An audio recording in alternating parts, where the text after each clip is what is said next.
Sebelum nonton, jangan lupa subscribe ya teman. Pintu rahasia di balik pohon raksasa. Di tepi desa yang dikelilingi oleh hutan lebat, berdiri sebuah pohon tua yang sangat besar. Begitu besar sehingga 3 anak bergandengan tangan pun belum tentu bisa memeluk batangnya.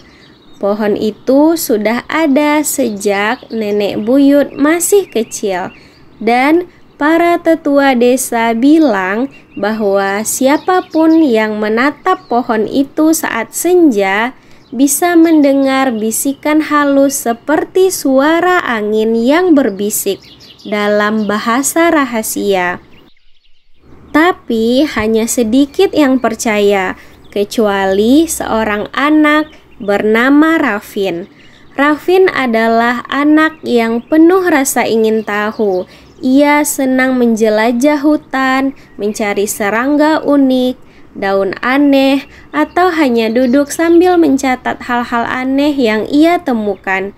Suatu sore, saat langit berwarna jingga keemasan, Raffin memutuskan untuk mendekati pohon raksasa itu sendirian. Ia menyentuh kulit pohon yang kasar dan berlumut. Tapi tiba-tiba terdengar suara klik, suara yang kecil dari bawah batang. Ia melihat dengan seksama, dan di antara akar yang saling bersilangan ada sebuah pintu kecil berbentuk setengah lingkaran, hampir tersembunyi oleh daun-daun kering. Raffin menelan ludah. Apakah ini pintu ke dunia lain? Bisiknya. Dengan gemetar tapi penasaran, ia membuka pintu itu perlahan. Ternyata di dalamnya ada sebuah tangga menurun yang berkelok seperti spiral. Tanpa pikir panjang, Raffin menyalakan senter kecil dari sakunya dan mulai turun. Tangga itu berakhir di sebuah lorong terang benderang dengan dinding-dinding dari akar dan cahaya hijau berpendar dari batu-batu kecil di langit-langit. Di ujung lorong ada sebuah hutan kecil di bawah tanah, dan di tengah hutan itu ada hewan-hewan kecil bercahaya yang bisa berbicara. Raffin bertemu dengan seekor kelinci biru yang memperkenalkan diri sebagai Kibi. "Selamat datang di lembah cahaya. Tak banyak manusia yang bisa menemukan pintu itu," kata Kibi sambil melompat-lompat gembira.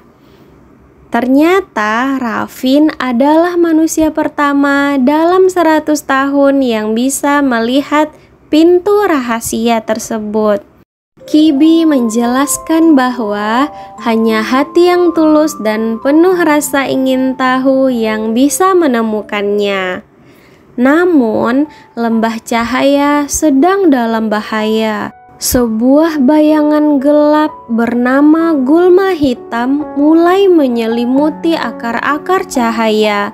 Dan jika tak dihentikan, seluruh hutan bawah tanah akan hilang. "Kami butuh bantuanmu," pinta Kibi dengan mata memohon. Raffin pun setuju membantu. Bersama Kibi dan para makhluk kecil lainnya seperti burung api mini, katak pelompat cahaya, dan kupu-kupu emas, mereka menelusuri jalan menuju pusat kegelapan. Dalam perjalanan, Raffin belajar bahwa keberanian bukan berarti tak takut, tapi tetap melangkah meski takut. Dengan kecerdasannya dan bantuan makhluk-makhluk ajaib, Raffin berhasil menyalakan kembali batu terang tertinggi yang membuat gulma hitam hancur perlahan.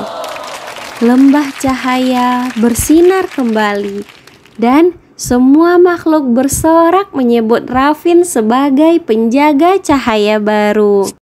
Saat Raffin kembali ke dunia atas, pintu kecil itu perlahan menutup dan menghilang seperti tak pernah ada.